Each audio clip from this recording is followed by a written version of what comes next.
বিসমিল্লাহির রহমানির রহিম। ইলেকট্রনিক এবং প্রিন্ট মিডিয়ার প্রিয় সাংবাদিক ভাই বোনেরা, আসসালামু আলাইকুম। আপনারা অবগত আছেন যে গত 12ই ডিসেম্বর 2025 ইনকিলাব মঞ্চের মুখপাত্র আমাদের হাদি ভাইকে কিছু দুষ্কৃতিকারীরা গুলিবিদ্ধ করে। তার পরিপ্রেক্ষিতে 14 তারিখে পল্টন থানায় একটা মামলা দায়ের হয়, যে মামলাটা পরবর্তীতে হত্যা মামলায় রূপান্তরিত হয় এবং মামলাটি ডিবির নিকট তদন্তভার অর্পণ করা হয়। মহানগর গোয়েন্দা পুলিশ এই মামলার তদন্তভার পাওয়ার সঙ্গে সঙ্গে অত্যন্ত আন্তরিকতা এবং নিষ্ঠার সহিত, সর্বোচ্চ পেশাদারিত্বের সহিত আমি বলবো যে মামলার রহস্য উদ্ঘাটন এবং আসামি গ্রেপ্তার সহ অন্যান্য কার্যক্রম পরিচালনা করে। এই ক্ষেত্রে আমাদের অন্যান্য আইন শৃঙ্খলা রক্ষাকারী যে বাহিনী বা সংস্থা আছে তারা সর্বাত্মক সহযোগিতা করে। আমরা এই ঘটনার রহস্য উদ্ঘাটন করতে সক্ষম হই, পাশাপাশি ঘটনার সহিত সংশ্লিষ্ট আসামি গ্রেপ্তার করতে পারি, আলামত জব্দ করা হয়। ঘটনা ব্যবহৃত আপনারা জানেন যে রিক্সা বা হত্যাকারীরা ব্যবহৃত মোটরসাইকেল এবং যে আর্মস দিয়ে গুলি করা হয় সে আর্মসও উদ্ধার করা হয়। সেই মামলার তদন্ত ক্ষেত্রে এক্সপার্ট ওপিনিয়নের ক্ষেত্রে সিআইডি, তারপরে আসামি গ্রেপ্তারের ক্ষেত্রে র্যাব সহ অন্যান্য যে আইন শৃঙ্খলা রক্ষাকারী বাহিনী আছে তারা সর্বাত্মক সহযোগিতা করে। আমি সহযোগিতার পেয়েছি হাদির পরিবারের নিকট থেকে। এরকম একটা ঘটনায় যদিও সমস্ত পরিবার তারা অত্যন্ত মর্মাহত ছিল, বিধ্বস্ত ছিল, তারপরেও তারা ন্যায় বিচার নিশ্চিত কল্পে আমাদেরকে সর্বাত্মক সহযোগিতা করেছে ইনকিলাব মঞ্চের অন্যান্য যারা নেতা আছেন বা কর্মী আছেন তারা। দেশের আপামর জনসাধারণ আমি বলবো যে এই ঘটনা নিয়ে অত্যন্ত ছিল। আমরা যেখানে যার নিকট সহযোগিতা চেয়েছি সবাই সর্বাত্মক সহযোগিতা করেছে। তাদের একটাই ছিল যে এই হাদি হত্যার ন্যায় বিচার যেন নিশ্চিত হয়।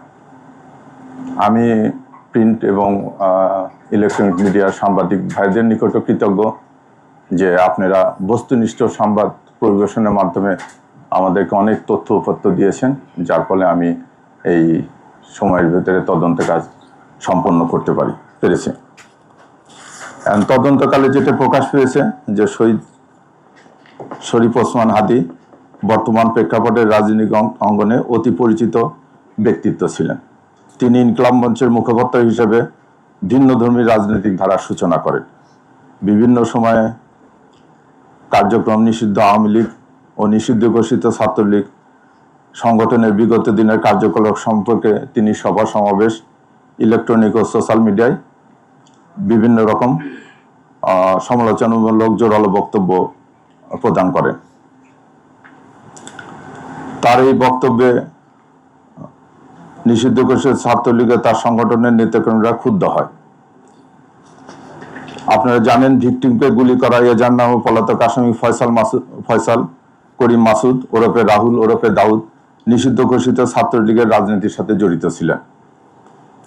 শুটার ফয়সাল করিম মাসুদ ওরফে রাহুল ওরফে দাউদ এবং তার সহযোগী আলমগীর হোসেন দয়কে পলায়নের বিষয়ে সার্বিক সহায়তাকারী তদন্তে প্রাপ্ত আসামি তাজুল ইসলাম চৌধুরী বাপ্পি পল্লবী থানা যুবলীগের সভাপতি ও ঢাকা উত্তর সিটি কর্পোরেশনের 6 নং ওয়ার্ডের আওয়ামী লীগ মনোনীত নির্বাচিত কাউন্সিলর ছিলেন। কাজে আসামিদের রাজনৈতিক পরিচয়, ভিকটিমের পূর্ববর্তী বিভিন্ন রাজনৈতিক বক্তব্য থেকে তদন্তে প্রকাশ পায় যে রাজনৈতিক প্রতিহিংসার কারণে শরীফ ওসমান হাদি ওরফে ওসমান গনিকে গুলি করে হত্যা করা হয়। সার্বিক তদন্ত সাক্ষ্য প্রমাণে ধৃত আসামিদের স্বীকারোক্তিমূলক জবানবন্দি ফৌজদারি কার্যবিধির 164 ধারায় রেকর্ড করা হয়। বিভিন্ন স্থান থেকে প্রাপ্ত সিসিটিভি ফুটেজ পর্যালোচনা করা হয়। অস্ত্র গুলির ফরেন্সিক পরীক্ষার মতামত, মোবাইল ডিভাইস ও অন্যান্য ইলেকট্রনিক ডিভাইসের ফরেন্সিক পরীক্ষার রিপোর্ট অনুসারে আসামিদের সম্পৃক্ত তদন্তগুলো প্রমাণিত হয় এজার নামীয় পলাতক আসামি ফয়সাল করিম মাসুদ ওরফে রাহুল ওরফে দাউদ এবং তদন্তপ্রাপ্ত আলমগীর, তাজুল ইসলাম চৌধুরী বাপ্পি, ফিলিপ ইসলাম, মুফতি মাহমুদ সহ মোট 17 জনের বিরুদ্ধে পেনাল কোডের 120-এর বি, 302, 201, 109 এবং 34 ধারায় অপরাধ প্রাথমিকভাবে প্রমাণিত হয়ে উল্লেখিত আসামিদের বিরুদ্ধে বর্ণিত ধারায় অভিযোগপত্র আজকে দাখিল করা হয়েছে।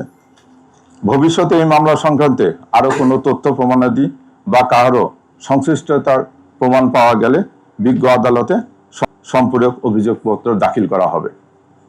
ধন্যবাদ সবাইকে।